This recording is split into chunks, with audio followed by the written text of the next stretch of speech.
Mutual ஃபண்ட்ல SIP versus lump sum.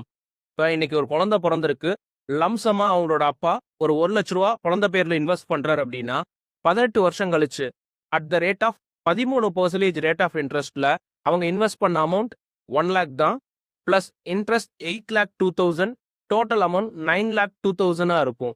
இதே எஸ்ஐபியில் monthly 1,000 rupees invest பண்ணலாம் அப்படின்னு இன்வெஸ்ட் பண்ணும்போது 18 இயர்ஸ்க்கு அவங்க 2,16,000 இன்வெஸ்ட் பண்ணியிருப்பாங்க. கிடைச்சிருக்க ரிட்டர்ன் 5,75,000 தான்.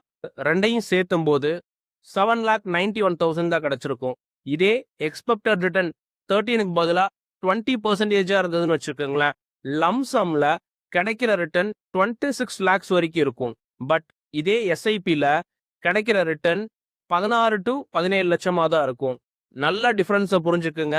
எஸ்ஐபியில் ஜாஸ்தியான அமௌண்ட் இன்வெஸ்ட் பண்றாங்க, கார்பஸ் கிடைக்கிறது கம்மியாக தான் இருக்கு. பட் இதே லம்சம்ல போடுற அமௌண்ட் கம்மியா இருக்கு, கிடைக்கிற ரிட்டர்ன் ஜாஸ்தியா இருக்கு. ரெகுலர் சேவிங்ஸ்க்கு எஸ்ஐபியை சூஸ் பண்ணிட்டு எப்பப்பெல்லாம் உங்களுக்கு ஒரு லம்சம் இன்வெஸ்ட்மெண்ட் பண்ண சான்ஸ் இருங்கோ அப்பெல்லாம் லம்சம் இன்வெஸ்ட்மெண்ட்ஸையும் கொஞ்சம் சூஸ் பண்ணுங்க. இந்த மாதிரியான இன்ட்ரெஸ்டிங்கான வீடியோஸ் வேணும்னா நம்ம சேனலை ஃபாலோ பண்ணிக்கிங்க. தேங்க்ஸ் ஃபார் வாட்சிங்.